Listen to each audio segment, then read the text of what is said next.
Puss in Boots, the clever cat's grand adventure. Once upon a time, in a small village nestled in the rolling hills, lived a kind miller and his clever cat, Puss. The miller didn't have much, but he loved Puss like family.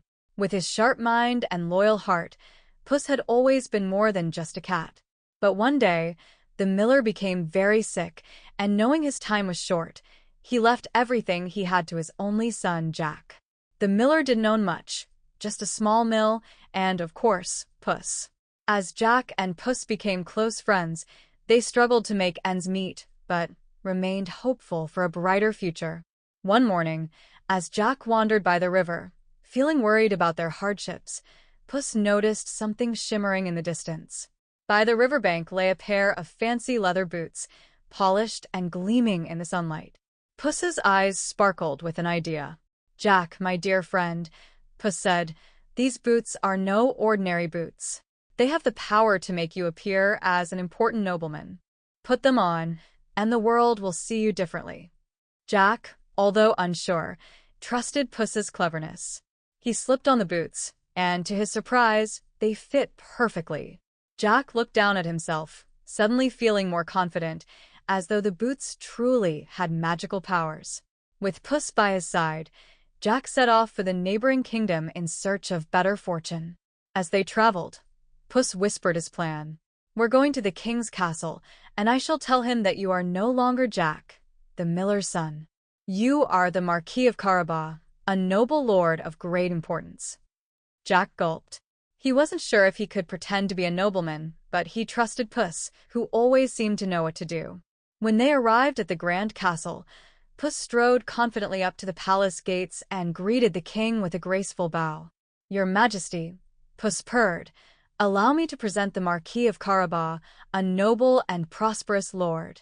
The king, impressed by Puss's charm and Jack's elegant appearance, invited the Marquis to join him at court. Jack, with Puss's advice, bowed and spoke with such politeness that the king took an instant liking to him.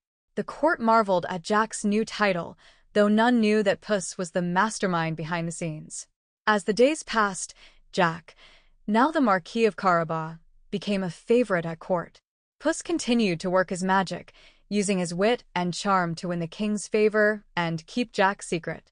The kingdom admired Jack's noble title, while Puss ensured that Jack's fortunes continued to grow. One sunny afternoon, while Puss was strolling through the fields, he overheard the king's royal carriage approaching. Puss's quick mind hatched a new plan to further impress the king.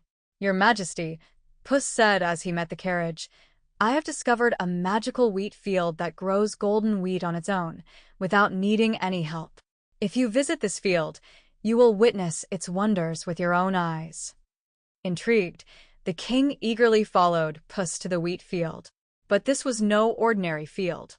It was owned by a fearsome ogre, known throughout the land for his wickedness and magic.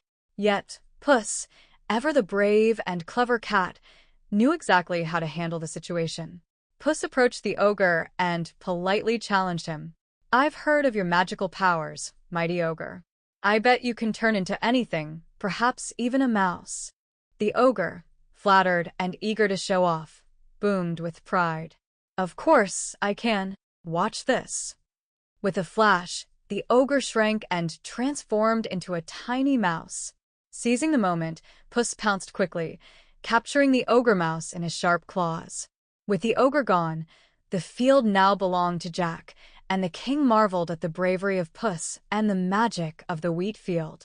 "What a remarkable marquis you are," the king exclaimed, turning to Jack.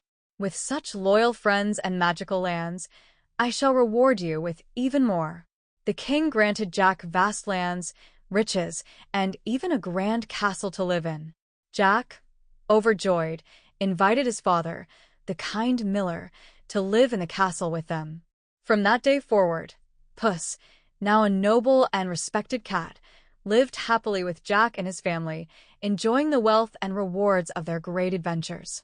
And so, thanks to Puss's cleverness and bravery, Jack and his family lived happily ever after, proving that with a little wit and a lot of courage, even the most ordinary of creatures can change their fate.